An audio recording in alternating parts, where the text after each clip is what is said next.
When I get excited and my heart's delighted and the Spirit comes over me, I know there is no doubt you're gonna hear me shout, I'm feeling the victory. And if it bothers you that what I say is true, you better cancel your plans for heaven, 'cause I'll be there, shouting everywhere my sins have been forgiven. I'm gonna shout all over heaven, what a day it's gonna be. Gonna sing. Sing, oh, sing the bass. We'll sing the harmony. Our fans walk down in the streets of gold, in the golden avenue, and clap my hands and praise the Lord and shout all over heaven. I'm gonna shout all over heaven, what a day it's gonna be. Gonna sing.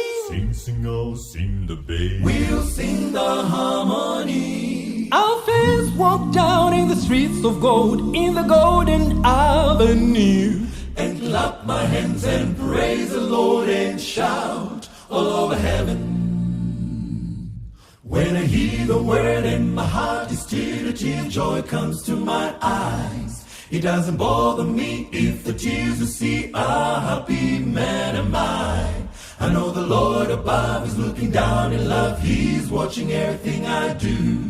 And some sweet day I'll be shouting everywhere while sailing through the blue. I'm gonna shout all over heaven, what a day it's gonna be. Gonna sing. Sing, oh, sing the bass. We'll sing the harmony. Our fans walk down in the streets of gold, in the golden avenue, and clap my hands and praise the Lord and shout all over heaven. I'm gonna shout all over heaven, what a day it's gonna be. Gonna sing. Sing, oh, sing the bass. We'll sing the harmony. Our fans walk down in the streets of gold, in the golden avenue, and clap my hands and praise the Lord and shout all over heaven.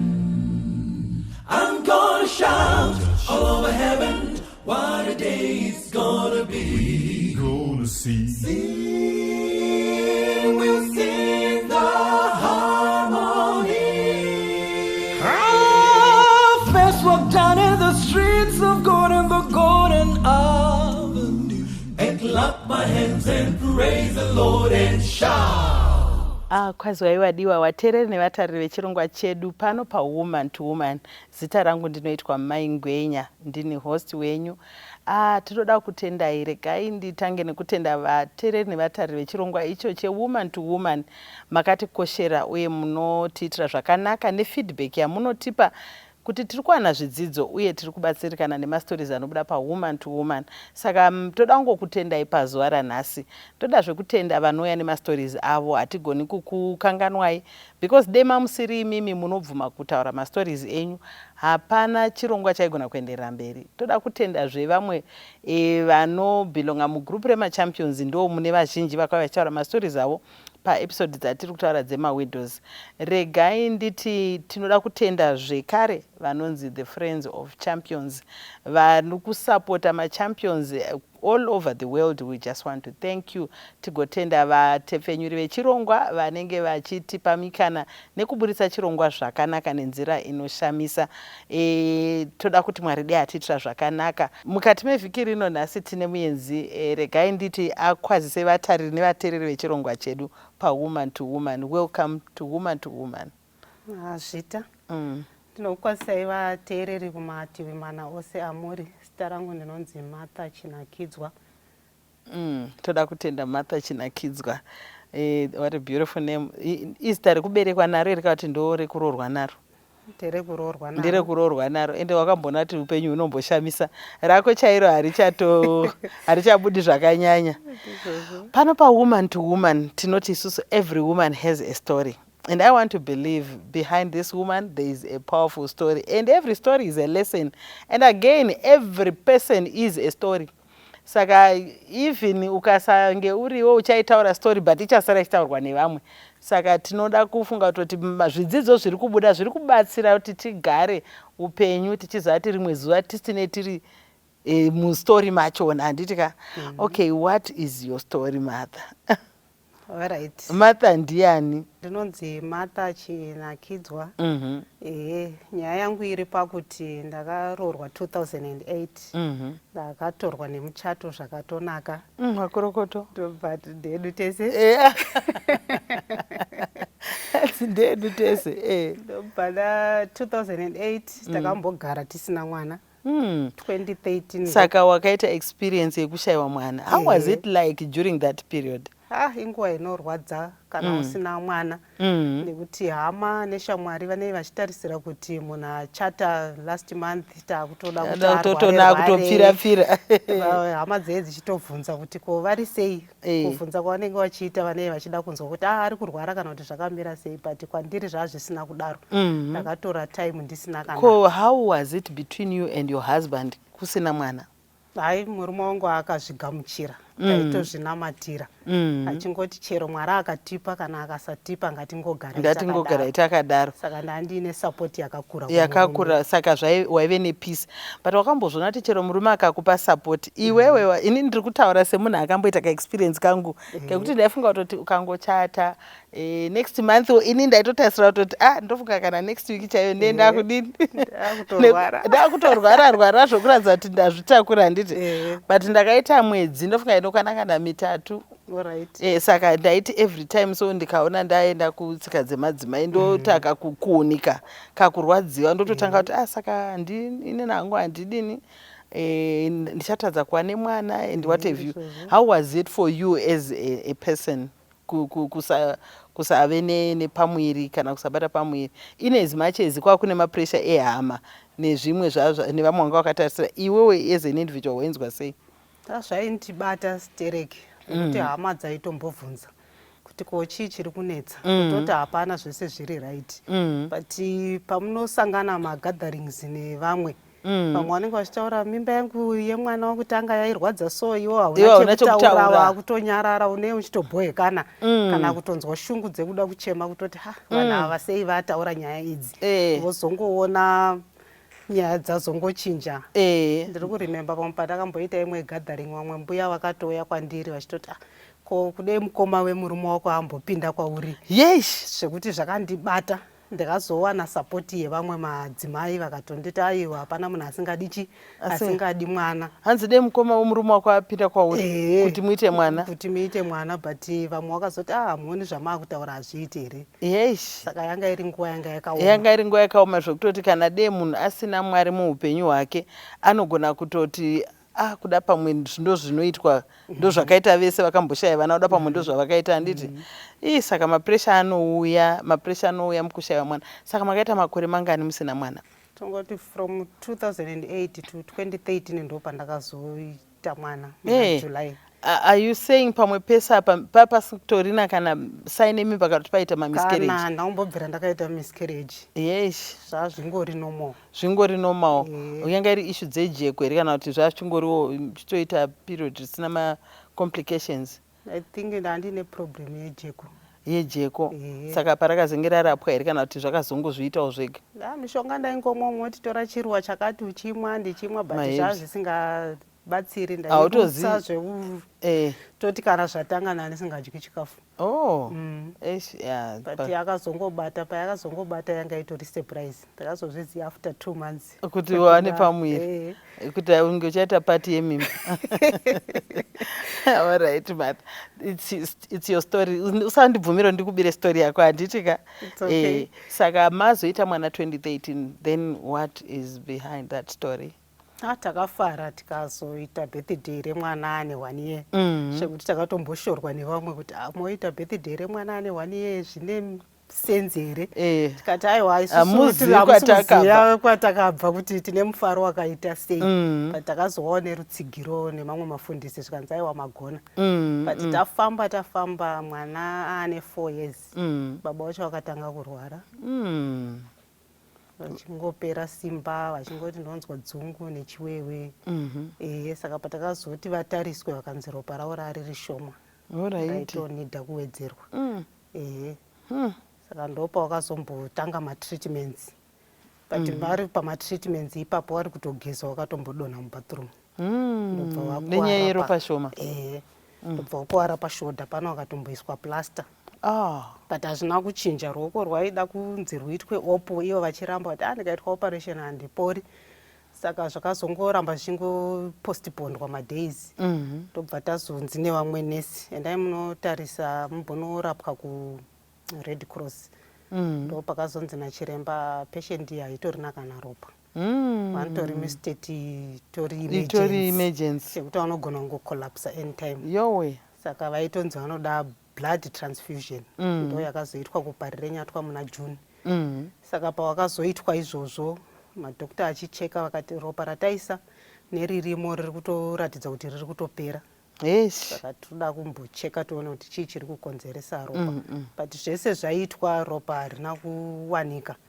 Vakazonidha futi after 2 months muna September. Ndobva zvanzi futi ropa riya ratopera, tombowaisa futi 5 pints. Saka vanga vakunzi vanofanirwa kurarama neropa rekutoisiwa muviri wavo uchakwanisi kugadzira ropa. Saka vari muchipatara vakangoiswa 2 mapints. Tobva zvatoshaya basa, vakangotanga kubleedha nemumhino.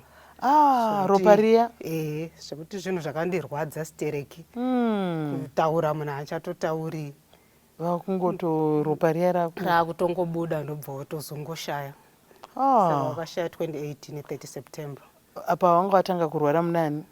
Tongoti 2017 ndopa wakatanga kurwara. And how was it period yekurwarirwa nemurume? Inguva inorwadza Mai Ngwenya. Yekuti ndiye ari kushanda. Iwo semukadzi unenge usingaendi kubasa. Saka apa patinogara tine tichida rendi, tine tichida chikafu. Apa murwere ari kuda chikafu, vanga vachipenda. Basa rekuzviitira. Saka kana basa rekuzviitira watongorwara hapana. Pane pasina mari inopinda nekuti unenge usina kushanda. Apa kuchipatara mabills toda kungotenda hangohama kuti dzakabatsira pakurapiswa kwemunhu. Saka paya munhu arwara, panguva yekurwarirwa inguva yakaoma, kwazouya munhu abva ashaya futi. How old are you? If you are comfortable to say. Izvozvi ndaane 39. Murume akashaya muine chi? Ndine 35. Muine 35? Yes. And tell me something. How was it then? Because Martha, there is something that you said. What you when you texted me, you said, "I'm now ready to tell my story." What was that meant to say? Wanga uchida kuti kudini pauti I'm now ready. Pane pamwe pawanga usiri ready. Ndaiti ndichimbozvifunga so ndainzwa kuchema zvakanyanyisa zvekuti ndopedzisira ndisingachadi kutaura. Izvozvi misodzi inombouya zvayo, but zvaanani. Plus ndakaona kuti kaupenyu kandakararama, umwe munhu akazvinzwa anogona kusimukira achitofunga kuti handisiri ndega, kune mumwe akatombopindawo munyaya yakadai ari kutorarama. Ndosaka ndati ndaaredi pakutaura nyaya yangu. Thank you. You know, you never know the power of your story. You know, whenever we tell our stories, pane umwe munhu akatotarisa achatobatsirika. Handitika? Kubva pane nyaya yemwana, iyo kubva kurwarirwa, ipapa now you are a young widow. You are still journeying alone. Munonamata? Ndinonamata. Okay. Saka ndoda kungonzwa kuti murume ashaya. Pane mamwe machallenges amakasangana nawo here? Either community, family, kuchechi, in your personal space, iwe wega. What were some of the challenges that you are willing to share if you are dzaumungangoti koere nesu zvishoma? Alright, maita basa. Kana munhu uchinge wafirwa, shamwari dzinokutiza. Hey, iyi nyaya ndoinzwa almost every weekday. Shamwari dzinokuita sei? Dzinokutiza nekuti hausisina partner. Vane vakufunga kuti inini ndiri married uyo afirwa pamwe achazodanana nemurume wangu. Even hama dzinosuduruka. Vashoma hama dzinenge dzichipota dzichikushanyira, but vazhinji vanosuduruka. Vanenge wakutyisa. Nevakutotyisa. Beautiful young widow. Even mucommunity. Imwe nyaya futi inorwadza yekuti unenge usisina chiremerera. Vanhu vanoita kakudheerera. Kekuti hakusisina voice rechirume. Saka vanhu vanongoita zvese kana even uchiti uri kutengesa, kwereti vanhu vanongoti handichakupa. vari kudheerera kuti uchandibvunza zvakadini pasina ndebvu.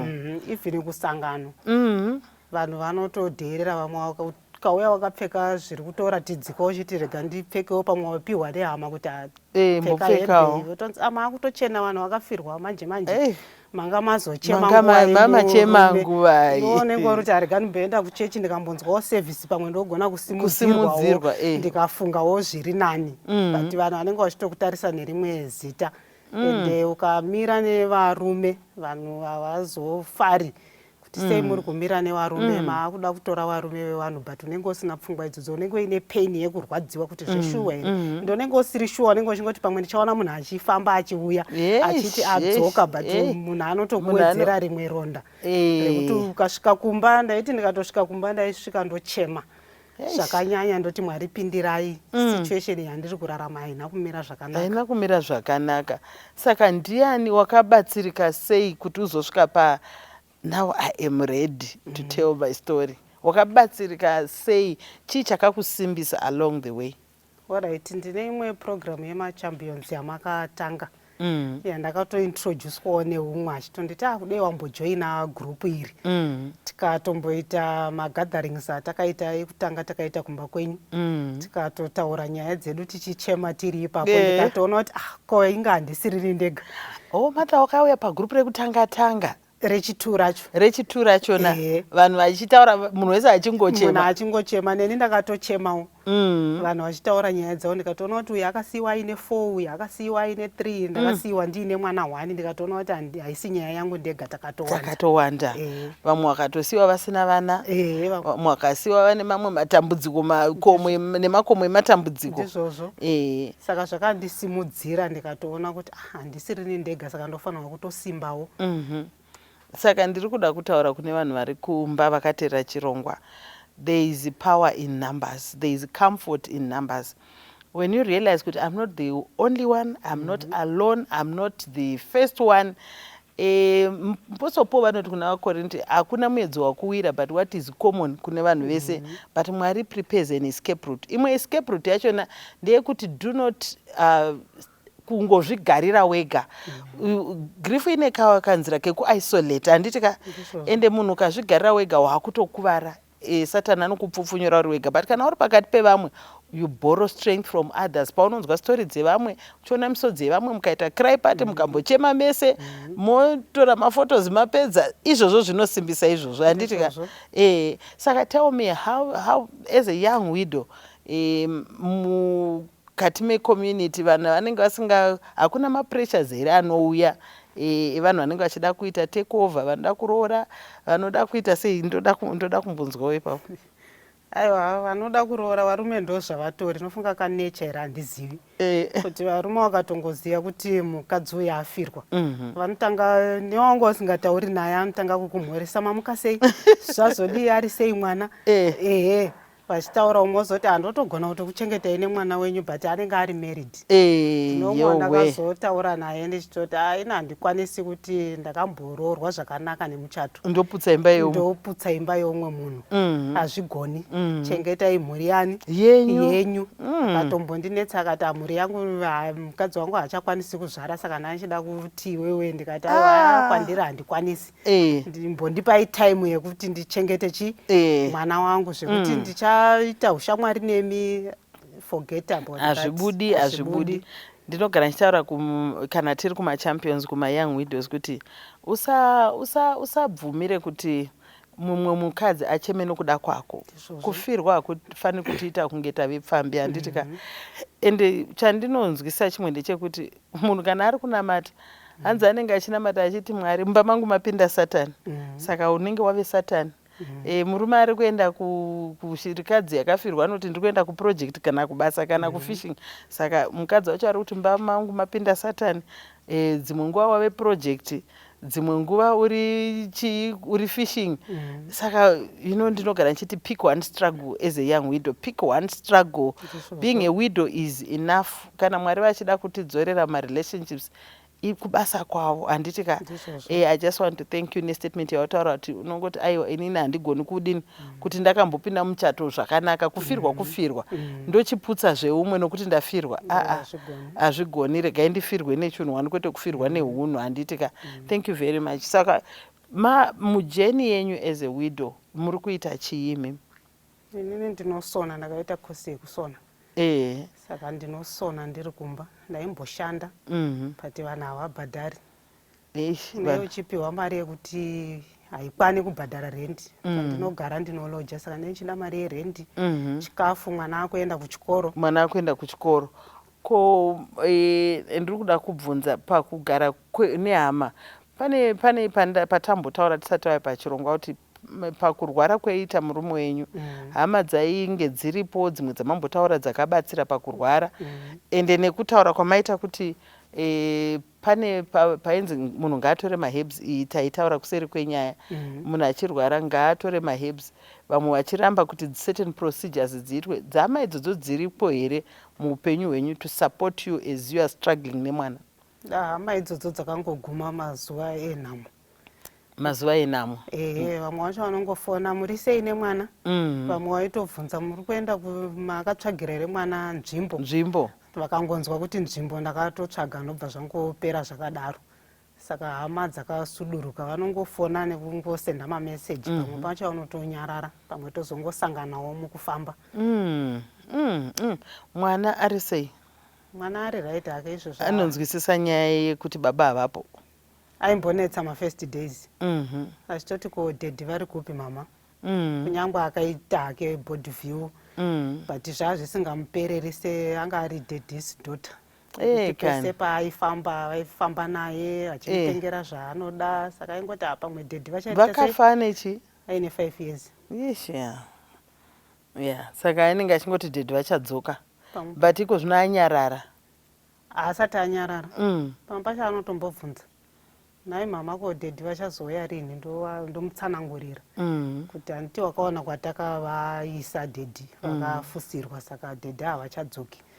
Chataakuita isusu ngatinamatei kuti Jesu paanouya tigozosangana nani nadaddy, zvekuti pamwe pacho akambotaura ndinonzwa kubatikana zvekuti misodzi yangu inotouya yekuti hei mwana uyu ndomupindura kuti kudini anzwisise.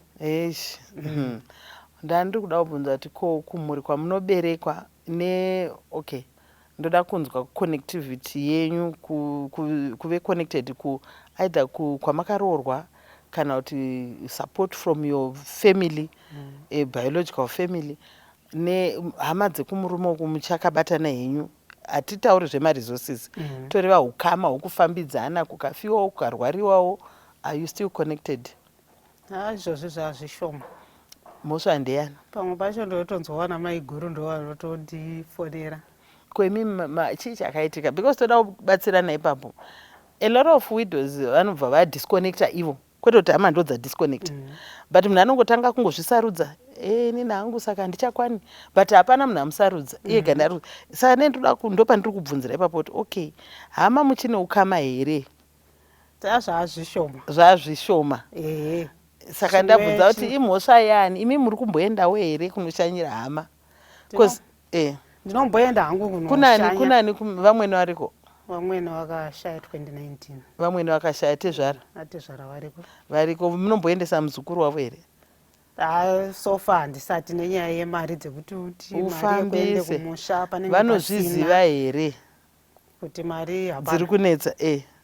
Hatisati tambotaurirana. Handiti maona. Saka inini ndiri kuda kufunga kuti dzimwe nguva tinosafa tisina kucommunicata, even kungopinda imomo kuti zvinhu zvakaoma saizvozvo.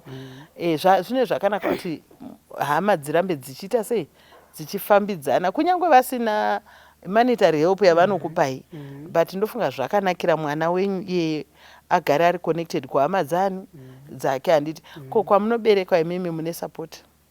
Support iripo. Iripo handiti ka? Support iripo. iyoyo inofanira kuramba werichi iripo. Saka tiri kuti isusu patiri kusangana nemachallenges edu as mawidows, let us remember to stay connected. Let us remember to stay connected because ndo mamachallenges atosangana nawo. Kuti munhu anotanga kungozvirumura, even shamwari dzimwe dzatinoti dzakatisiya takangomira kuno kuti tichiti ngavativinge. We also need to what? Saka maine dzimwe shamwari itsva here? Ndikona ndakubira story yako. Ndakubira story yako, but tiri kuda kuti mastories edu ave nezvidzidzo handitika. Dzimwe nguva kune vanhu tisi tinosuduruka. Totanga kuita mapiti parties kuzvinzwira tsitsi nekurega kuenda kunoenda vamwe. Hatichaendi tongoti isusu edu vakati. Isusu edu vakati. Ndakamboita imwe musangano wandakaenda wanga uri wakasangana wanga uri wedhokamo. Dhokasi neamo.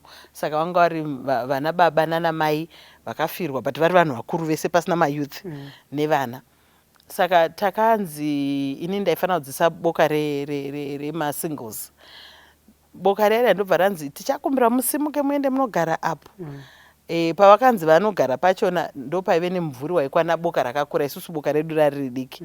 Zvikanzi muchaona vanhu vakutibvisa futi panapa because ngati aiwa haisi nyaya yachona, ngativhurei maziso tione kuti iro boka rakakura, patigere tatora nzvimbo yakakura ine mumvuri wakakura.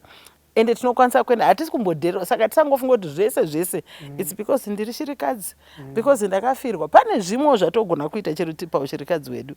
Ngatirambe tichanyira hama, ngatirambe tichifonera hama, ngatirambe tichidyidzana nehama. Shamwari dzedu ngatidzitsvakeiwo. Anditika ngatidzibatsire kunzwisisa rwendo rweshirikadzi. Dzimwe dzine dzosuduruka, isusu tinongofungira chinhu one. Pamwe chatisina kunzwa kuti munhu ari kufunga kuti murume wangu. Tisitadini tafunga. Pamwe munhu ari kutoti zvino ndikamuona ndomuti chii. Anditika chimwe chii chiripo pastori yedu. Alright, ndichida kuti izvoni pakufona tinotofona kana kuti unogona kusenda message makadii wototaura ndine nhingi pamwe haipindurwi message iyo. Alright. Wotofunga kuti asi foni yanga ipapo you are isina justified. Pamwe wofona yotadza responda. Woti pamwe munhu achazoitawo callback kuti ndazoona missed call handiri busy. Saka kuti urambe uchizoteerera vanhu wakunge wakunetsa ari kuda mari, pamwe ari kuda kukumbira. Saka wotongoti arega ndingosiyana nazvo. Mozongopotawo muchimboshanya. Kushanya ndinomboshanya hangu asi apo neapo. Nekuda kwezvikwanisiro. Jaire nekuramba achiziva hama dzake. Shamwari unotomboishanyira kakawanda wotozoona kuti shamwari inenge isinei neni yakutosuduruka zvishoma nezvishoma. Saka ndemamwe machallenges ekuti unozozvifunga wega ungoti pamwe ndiri kunetsa vanhu, saka bheta ndigare kupi, ndigare kumba kwangu. Wakutongogara kupi, wakungogara kumba, kwete kuti tinete tazvirumura. Thank you very much. Nesituation kuti panapa ndiri kutonde handina hangu kudzwa kuti musauye, but panapa kabatirwo nekagamuchirirwo ine zvamataura kuti message unotexta vede muri kuzvinzwawo here hama shamwari. Tisadzoti kana munhu aita reach out anenge akatoremerwa. Saka munhu akaremerwa ndimi munofanira kuuya iye achidzoserawo, but zvikazomira toti vanhu vakutongoti since murume wake akafa pamwe so ari kutonetseka, because vanhu vanotya responsibility kazhinji ndozvandozati vanhu vanotanga vafunga kutoti ndikamubvunza kuti wakadii akati handina mari ndikuita sei. Saka rega ndigare ndangosiya zvakadini. Kana ndikazowanawo kandinowana ndongomukandira ndisina kumuteverera handitika. But chatinoda ihama dzedu, ishamwari dzedu, ukama hwatagara tiinawo, respect yatagara tiinawo, dignity yedu ndoyatiri kungoti dei ikangomaintainwa yakadaro handitika.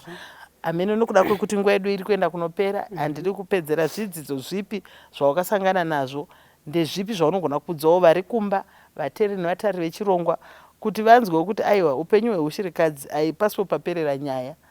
Mwari kana vari mubatsiri wedu vatisvitsa panapa. Because ndinongofara statement yako kuti I'm now ready, which means the Lord has taken you through a journey and you are now ready to tell it to the world. Kuti vedwe zvinogona kuraramika. Young widow wakaendana through nezvawakaendana through kanguva kadiki. You were married for how long? Tatongoti dzadza kutokwana 10 years. 10 years handitika. Kuna umwe munhu ari kufunga kuti 10 years chete, 10 years chete, but isusu mwana akatosisa 20 inini I was 24 but still zvaita kunge ndafirwa nemunhu tangoita 2 days because paanofanira unotanga kuona kuti upenyu hwanga hwakapfupika ameno inguva yako mata. Alright, ndichida kuti upenyu hwekufirwa hunorwadza. Unochema ugochema pasina anokunyaradza. Ende ukashungurudzwa kana kuti ukatukwa wabuda neuchiti rega ndimhanye kumba ndinosheya nomwe wangu wosvika kumba wobva kuti ogara zviya haasisipo wotanga futi kuchema kutotanga mariro.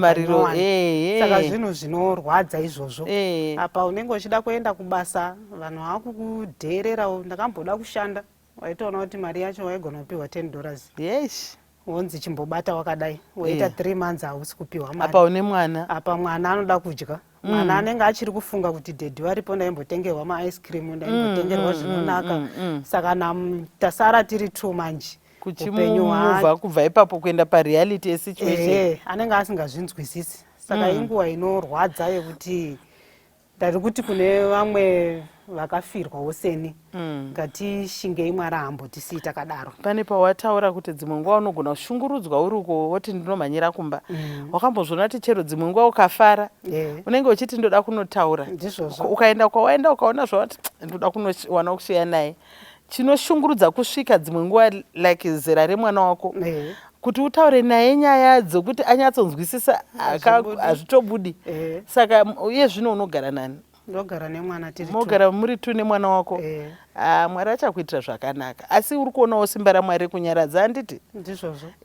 Uri kuwana simba raMwari kunyaradza kuti ugone kuenderera mberi. Une dzimwewo shamwari shirikadzi here besides dzekuma-champions?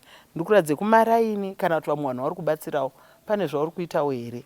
Because I believe, I always say to widows, you heal at a deeper level when you serve others, when you minister, when you extend yourself to the next widow. That's how, ndiyo chete inotori process ye healing. But kana ikaramba wave center of pain iwewe uri mukanzvimbo kako, you can never heal. Unoramba uchitoona sokuti things are getting worse and worse and worse. But when you associate even with other widows, since itati isusu dzimwe shamwari dzinogona kumuva. But kune dzimwe dzakafanana newo dzaunogona kuassociate nadzo. Anditika ini ndofunga kutoti zvinogona kutoita kana shamwari kuenda nayo kuti ende tinonwa tea. Kumba kwete kuenda kana kuenda kuchikenini ne$3 yenyu. Just have a life.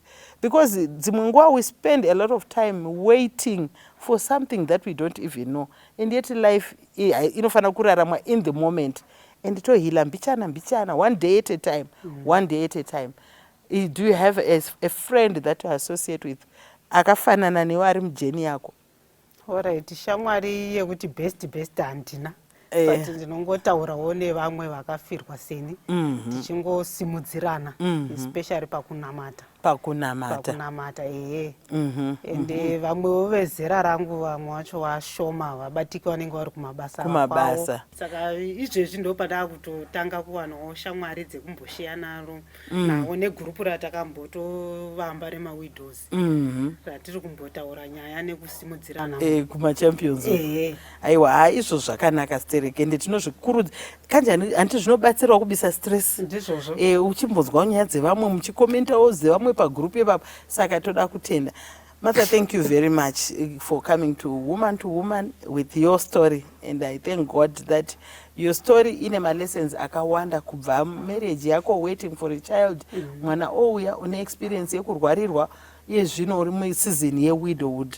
Hatizive season yeupenyu hwako. God is still writing your story. Sure. It's not over until it's over. Saka ipapa patiri kupfuura napo Mwari anoti when you go through I will be with you. Saka I want to believe the Lord is with you and you are not alone in this season. Ndinovimba Mwari vachakutakura ende vachakuchengeta nemwana.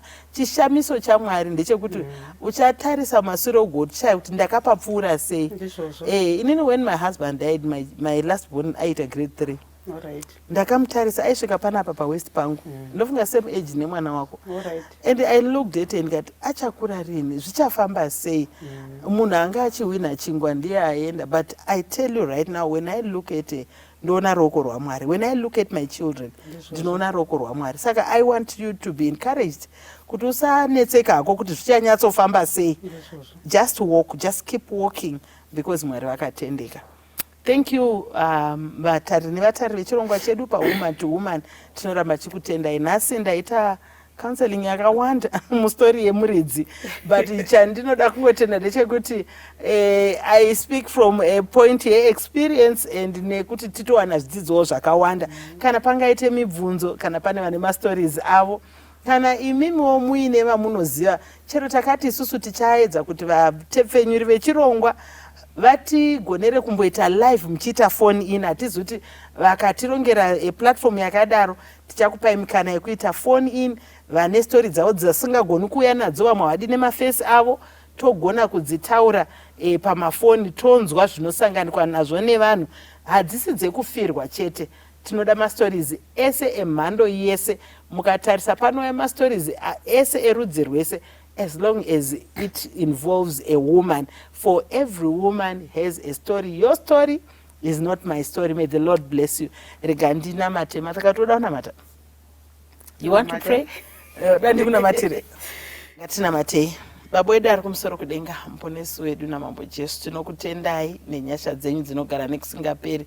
Tikokutendai nechirongwa chino chewoman to woman chinotibvumidza kuti tuye tizodurura moyo yedu nekutaura mastories edu. Mamwe mastories aigona kunyura zvokusazozikanwa, vamwe vanhu havazikanwi asi mastori avo anozikanwa. Toda kungokutendai nestori yaMartha yamatipa nhasi ine zvidzidzo zvakawandisa.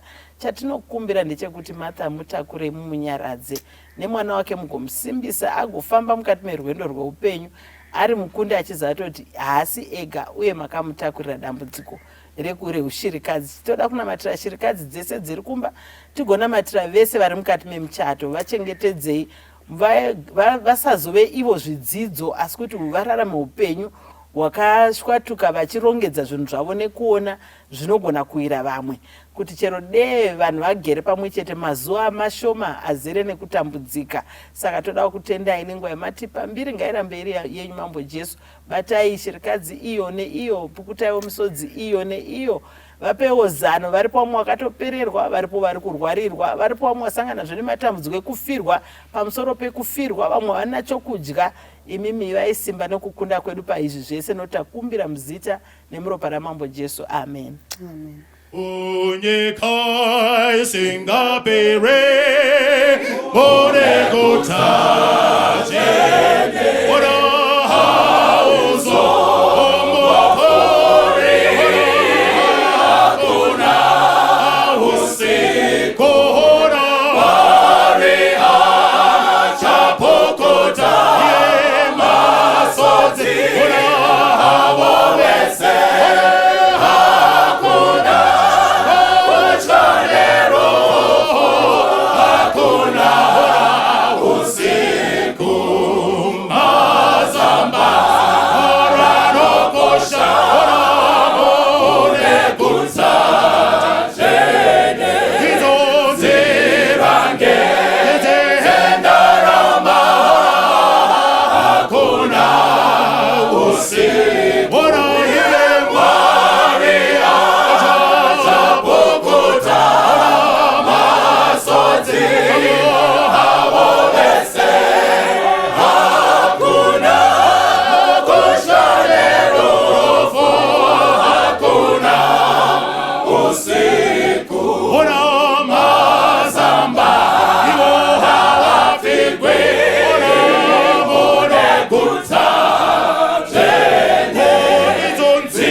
sing.